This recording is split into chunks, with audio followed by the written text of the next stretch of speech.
desarrollo del capítulo 18 y 19 son dos preguntas que tienen que ver, hoy terminando de leer el capítulo 19, me di cuenta que son dos preguntas que tienen que ver con visiones que tenemos acerca del reino de Dios y cómo son las cosas en el reino, qué cosas son importantes y cómo se mide la importancia y su recompensa en el reino de los cielos.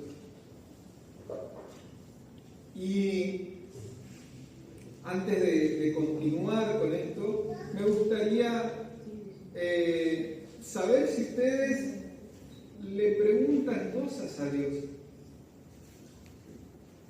¿Les hacen preguntas a Dios? ¿De qué naturaleza son esas preguntas? ¿Cuál es la naturaleza de las preguntas con que vamos a Dios? Porque seguramente todos tenemos preguntas que le haríamos a Jesús o le hacemos a Dios de manera continua, porque necesitamos información, necesitamos saber cosas. Y lo que pudimos ver en estos capítulos es que los discípulos tuvieron al menos dos tipos de interacciones o le hicieron dos tipos de preguntas a Jesús. Hubo reacciones y preguntas. ¿Recuerdan cuál era la primera pregunta con la que arranca el capítulo 18? ¿Quién es el mayor en el reino de los cielos? Querer saber esto es una inquietud que estaban teniendo y que estaba en la mente de los discípulos. Hay otra pregunta, en realidad son reacciones que vamos a ver en el capítulo 19 o que vimos en el capítulo 19, que tiene que ver con dos reacciones que tuvieron los discípulos al interactuar con Jesús. Una era, si no recordamos mal, cómo era la relación entre los esposos y sus esposas. Y la reacción de los discípulos fue: Señor, mejor no casarse, esto es imposible. Y la otra interacción ante la cual los discípulos quedan estupefactos es la que leímos en el capítulo el domingo anterior, en el capítulo 19. Tal vez pasó muy en la lectura rápida, pero la pregunta o la reacción fue: pero entonces, Señor, ¿quién puede ser salvo? Porque recuerdan que habíamos estado viendo la historia de este hombre rico que se acerca a Jesús preguntándole qué tenía que hacer de bueno para llegar al reino de los cielos, para entrar, y el Señor le dice: no te alcanza con ser bueno, tenés que ser perfecto. Y entonces le habla acerca de lo que este hombre necesitaba hacer. Y la reacción de los discípulos fue: entonces, Señor, ¿quién puede ser salvo? Dos reacciones sintiéndose incapacitados, sintiéndose abrumados por la respuesta de Jesús. Mejor no casarse, Señor. ¿Quién puede ser salvo? Se sintieron pequeños, se sintieron incapaces ante tremenda respuesta del Señor. La otra interacción, ese es el primer tipo de interacción: incapacidad, imposibilidad, no dar con la medida. Y la otra pregunta tenía que ver con la recompensa, el reconocimiento. La primera pregunta fue: ¿quién es el mayor en el reino de los cielos? Capítulo 18. Y la que vamos a ver hoy, en el capítulo 19, tiene que ver con lo profundo, lo íntimo, lo que esperamos, lo que deseamos. Y tiene que ver con una cuestión humana, muy humana. ¿quién es el mayor? Yo quiero tener reconocimiento, quiero ser reconocido y quiero saber qué debo hacer. Y la pregunta con la que nos vamos a encontrar hoy es, ¿qué voy a recibir a cambio de mi fidelidad? Vamos a leer el capítulo 19. Voy a buscar mi Biblia, mi celular.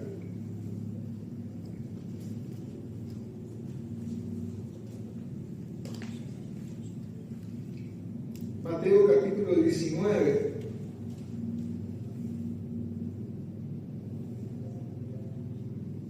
Versículo 25. Al oír esto, los discípulos estaban llenos de asombro y decían: entonces, ¿quién podrá salvarse? Jesús, mirándolos, les dijo: para los hombres eso es imposible, pero para Dios todo es posible. Entonces Pedro respondió: mira, nosotros lo hemos dejado todo y te hemos seguido. ¿Qué pues recibiremos? Jesús dijo: en verdad les digo que ustedes que me han seguido, en la regeneración, cuando el Hijo del Hombre se siente en el trono de su gloria, ustedes se sentarán también sobre 12 tronos para juzgar a las 12 tribus de Israel. Y todo el que haya dejado casas, o hermanos, o hermanas, o padre, o madre, o hijos, o tierras por mi nombre, recibirá 100 veces más y heredará la vida eterna. Pero muchos primeros serán últimos, y los últimos primeros. Hasta ahí la primera lectura, porque vamos a hacer un ejercicio, vamos a leer un poquito más, porque quiero cerrar el pensamiento acerca de este razonamiento del reino de Dios y lo que es importante y quiénes son importantes y cómo se evalúa lo importante en el reino de los cielos. Pero quisiera orar una vez más pidiendo al Señor su socorro. Señor, gracias te damos en esta noche por tener misericordia de nosotros y permitirnos estar aquí. Gracias por tu palabra bendita. Señor, rogamos que nos dé sabiduría para poder extraer de ella ese conocimiento, esa sabiduría, ese entendimiento, y que nuestras mentes sean renovadas. Señor, te pedimos que nos des entendimiento y sabiduría, que el Espíritu Santo, como siempre decimos, que las dio, que las inspiró también, nos inspire a nosotros y nos haga comprender y podamos tomar de esa dulce palabra tuya, Señor. Te lo pedimos en el nombre de Jesús. Amén.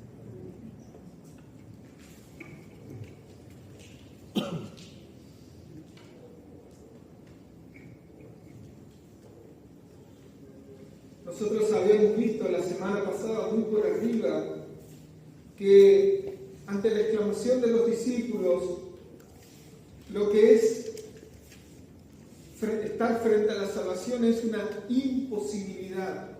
¿Quién puede salvarse? Y el Señor les responde que lo que es imposible para los hombres, para Dios es posible. Y la pregunta es, ¿cómo es que Dios hace posible la salvación? Cualquiera rápidamente me respondería, porque Dios mandó a su Hijo, y todo aquel que en Él cree no se perderá, sino que tendrá vida eterna. Y todos decimos amén. Pero en el camino necesitamos leer también esa letra pequeña que está en grandes palabras aquí. La semana anterior habíamos visto que para llegar a ese reino el corazón no podía estar dividido. El corazón necesitaba tener un solo Señor. No podía estar dividido entre servir a Dios y a las riquezas. No podía estar dividido entre servir a Dios y a Mamón, como dice el Señor en otro lugar. Que el Señor no admite en la perfección que Él demanda que tengamos otros dioses delante de Él, y que cualquier forma de avaricia es idolatría.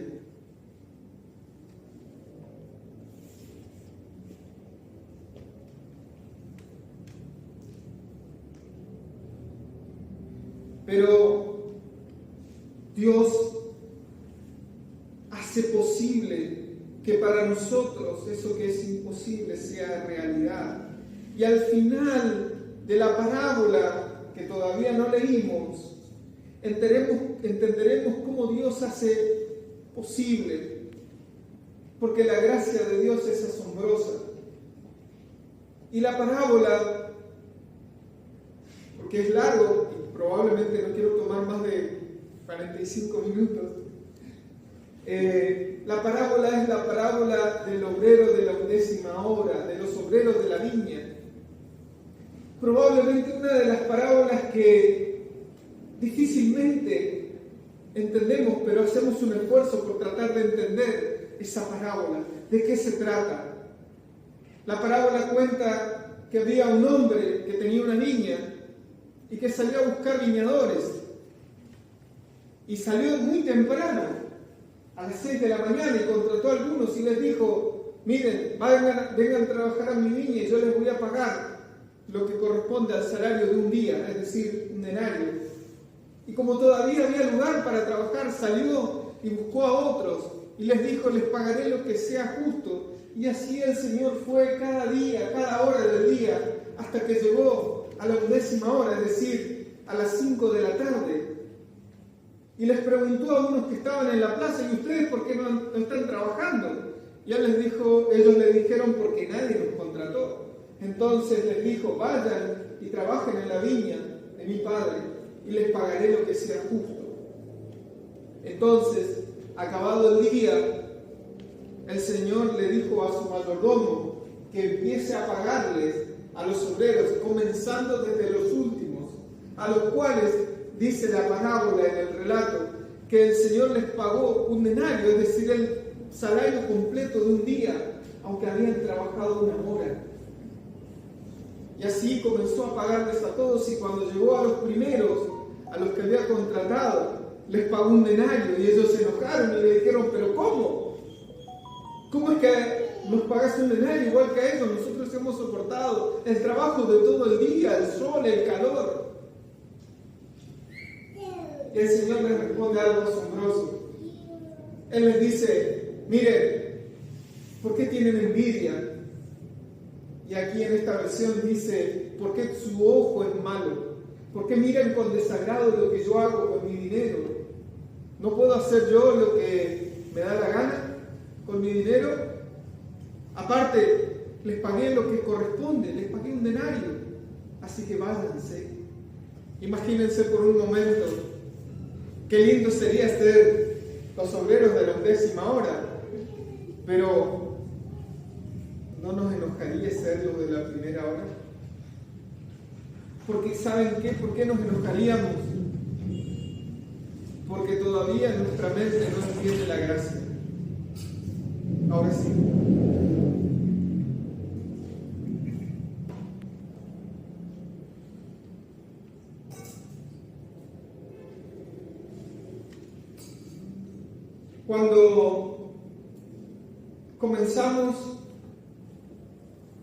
Cuando nos acercamos al Señor,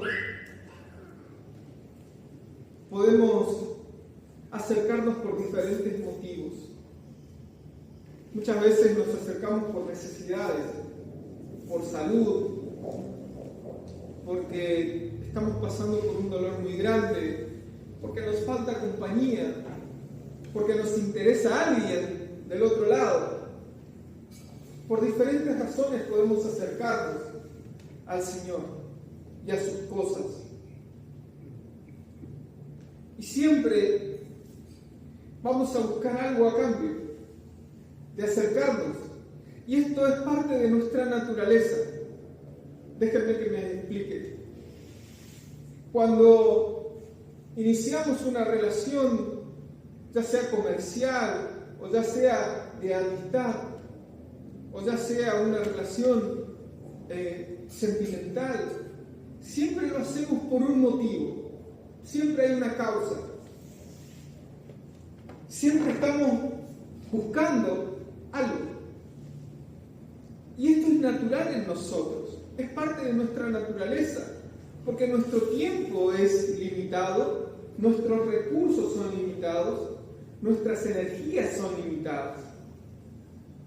Siempre vamos a pensar, ¿qué recibiré a cambio? Pocas veces, o casi nunca, ni siquiera nos acercamos a Dios porque vamos a no recibir nada. Siempre tenemos expectativas de recibir algo. Si hago un esfuerzo, si hago un trabajo, espero que me paguen. Eso es natural. Los discípulos, a diferencia del hombre rico, habían dejado todo para seguir a Jesús. Habían dejado, si leemos los primeros capítulos de los evangelios, cuando Jesús les dijo, síganme, inmediatamente se levantaron y siguieron al Señor y dejaron todo. Dejaron trabajo, casa, padre, madre, todo para seguir al Señor. Y era justo que ellos preguntaran, ¿y nosotros qué recibiremos? Pero la cuestión es, ¿qué esperaban escuchar ellos?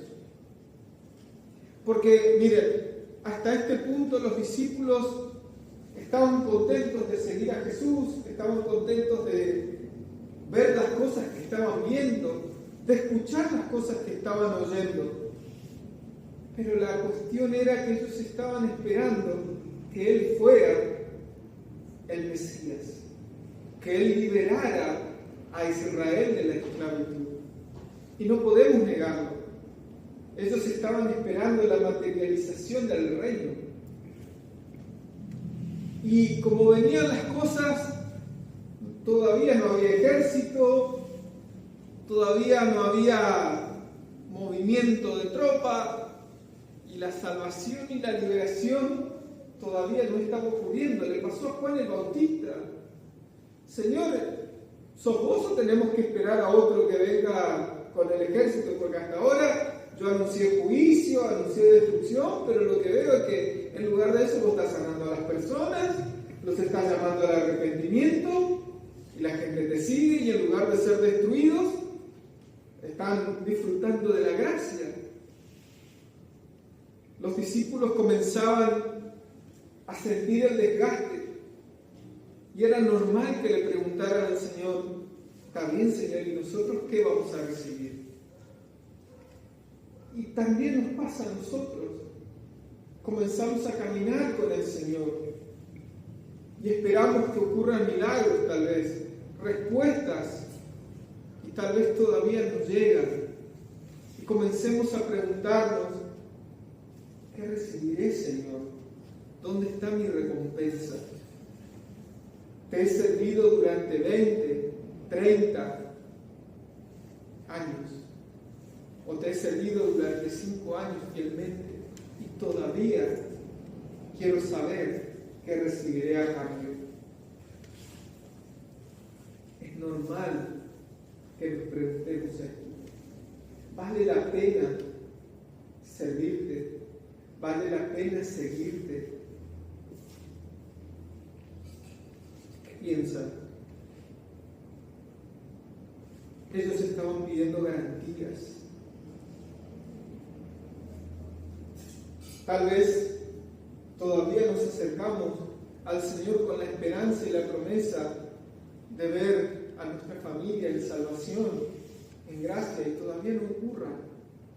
Y comenzamos a desgastarnos.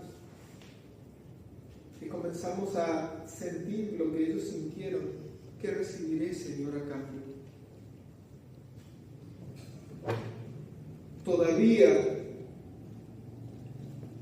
no estaban entendiendo ellos. Querían garantías, de que alcanzarían no solamente la vida, sino una recompensa. Lo interesante es que el Señor, conociendo sus corazones y sabiendo que lo habían seguido sinceramente, les consuela, los anima y les dice: ánimo, porque ustedes cuando el reino venga, cuando la vida sea manifestada, ustedes van a reinar sobre Israel, juzgarán a Israel sobre 12 tronos. Esta es la idea del reino consumado, el reino cumplido. Esto era lo que ellos estaban esperando que ocurra en ese momento. Sin embargo, el Señor les dice: en la regeneración ocurrirá. Y esto es un cambio de mente. Porque al principio se acercaron con la mente carnal, esperando ver que algo ocurra ahí. Pero el Señor les ofrece la mente de un nuevo hombre, una mente distinta, una mente que pone la mirada no en las cosas de la tierra, sino en las del cielo.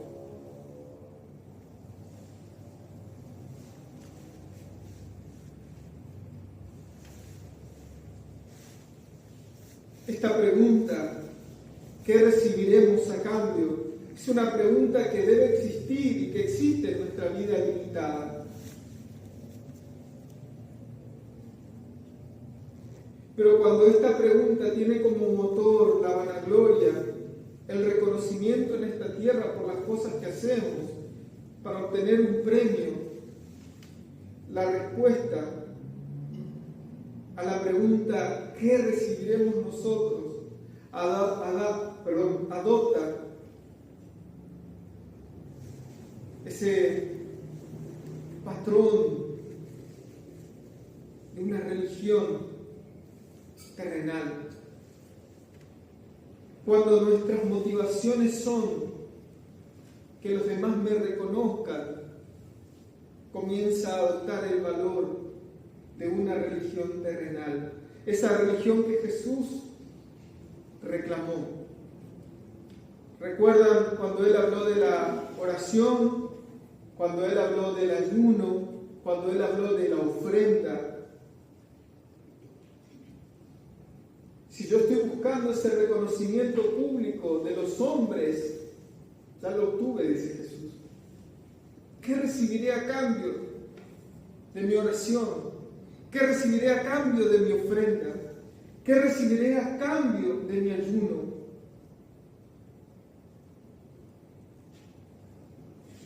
Eso está motivado cuando estoy esperando que solamente sea aquí. Es malo. Cuando solamente espero satisfacer mis deseos, cuando la pregunta está motivada por valores distintos a los que Jesús nos mandó, está mal hecha.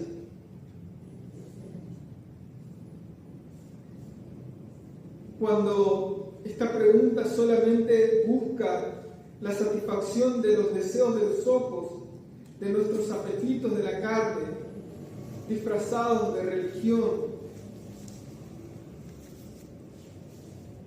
no son bien recibidos en el reino de Dios. Porque estas cosas pertenecen al viejo hombre. Porque estas cosas pertenecen al viejo hombre que está lleno de vicios, como dice la palabra, el viejo hombre con sus vicios, y yo diría también, y su religión.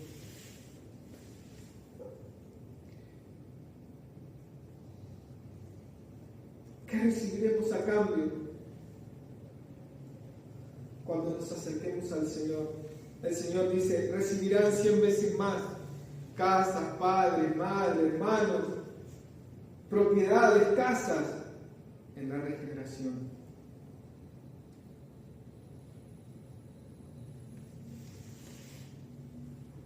Pero por un momento tengamos entendimiento, porque el Señor dijo algo al final: y muchos últimos serán primeros. Y aquí es donde el Señor le pega un tacle a la manera de entender al viejo hombre, a la vieja mente. Le pega un golpe, así como cuando le preguntaron: Señor, ¿y quién es el mayor? Él respondió: aquel que se humilla como este niño, ese es el mayor. Ahora, cuando ellos esperaban una respuesta sobre qué recibiremos, el Señor necesita ordenar la idea, la mente nueva, y les dice: muchos últimos serán primeros. ¿Y esto, Señor? ¿Cómo se entiende? No tiene sentido que los últimos sean primeros. ¿Dónde pasa eso? Pasa en el mismo lugar donde el que más valor tiene es el que más sirve. Pasa en el mismo lugar donde los que se presentan, los que tienen apariencia de haber dejado todo, son recompensados menos. ¿Por qué? Porque la salvación es por gracia, no por obras. Parece injusto. Sí, porque lo que estoy tratando de enseñarte es que la gracia es gracia, no es ley. Este es el sistema del mundo. Porque si Dios nos tratara como nosotros tratamos a los demás, como el viejo hombre trata a los demás, los niños no serían los primeros ni los humildes serían los primeros. Los que serían primeros serían los poderosos, los que se enseñorean de los hombres.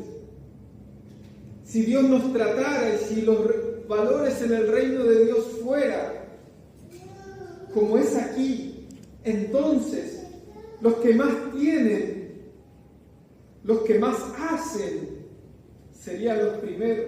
Los que más poder para hacer tienen, serían los primeros.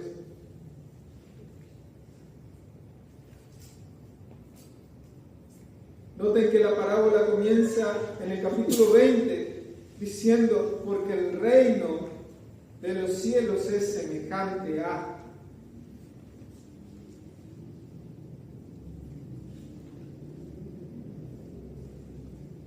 Entonces, el Señor en el capítulo 18 y 19 va a responder las dos preguntas que le hicieron: ¿quién es el mayor y qué recibiremos?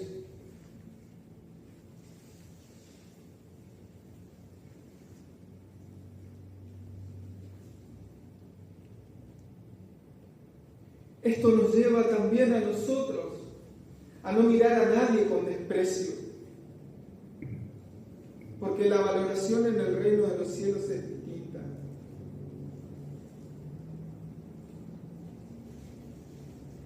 Ellos debían dejar al rico, de mirar al rico como si fuera el modelo de salvación. Ellos debían dejar de mirar a los que se enseñoreaban del mundo como los hombres a quien admirar.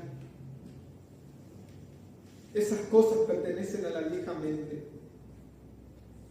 Esas cosas pertenecen al viejo hombre, a la mente carnal, a la mente humana. Para entrar al reino de los cielos, para que lo imposible se haga posible, debemos comprender la gracia. Debemos tener la mente del hombre, del obrero, de la 11ª hora. Esa es la mente. El obrero de la 11ª hora no esperaba que le pagaran, solamente trabajó 1 hora. No esperaba mucho. Debemos trabajar de tal manera que no esperemos la recompensa, aunque sabemos que la tendremos.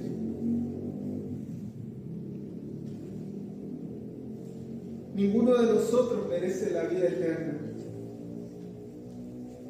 Ninguno de nosotros merece lo que Dios da por gracia, y mucho menos el perdón de nuestros pecados, y mucho menos un lugar en el cielo. No lo merecemos. El obrero de la 10ª hora no merecía el denario, pero el Señor actúa en gracia. Parece injusto, y realmente esto cuesta entender.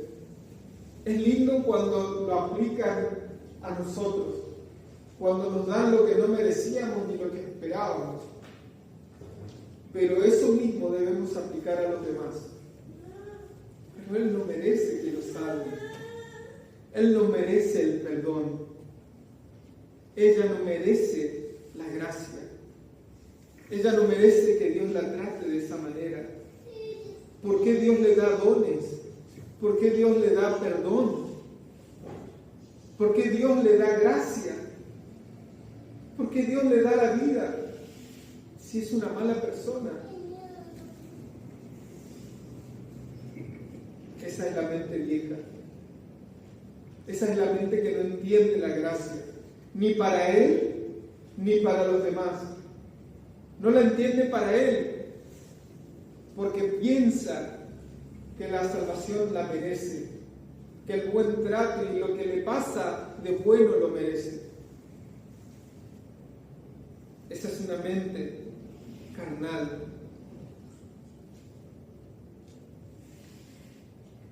Todo aquel que piense que de alguna manera ha hecho mucho y que por eso merece más, está equivocado. No estoy diciendo que no debamos esforzarnos.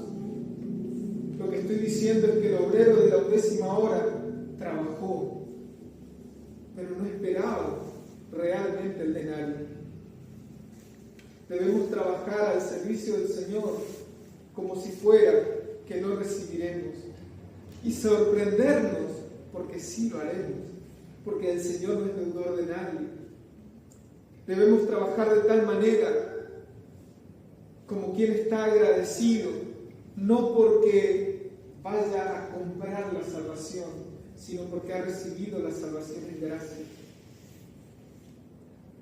Y esta es una palabra dura contra todo aquel que piensa que merece algo.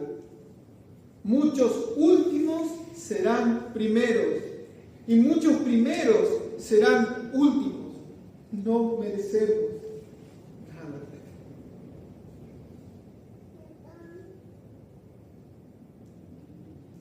La medida, nuestra medida, no está en la de los hombres mortales que aparentan piedad.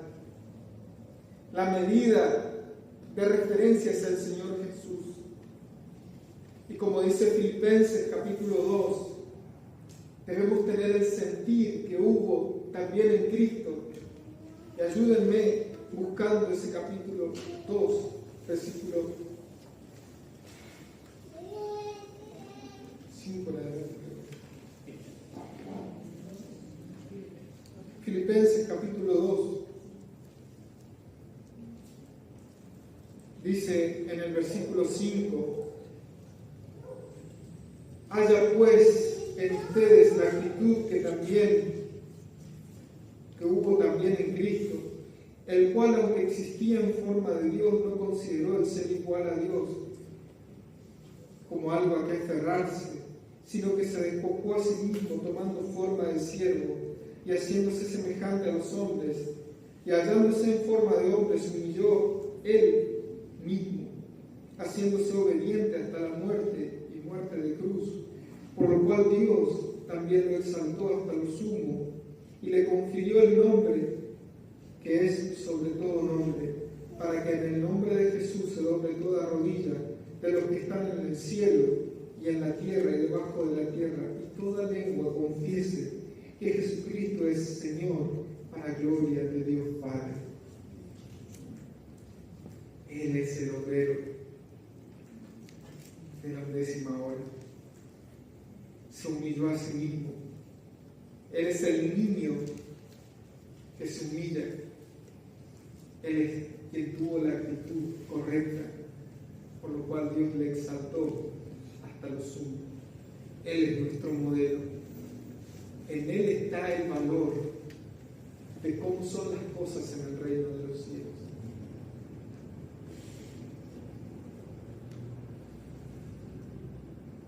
Tengamos sabiduría.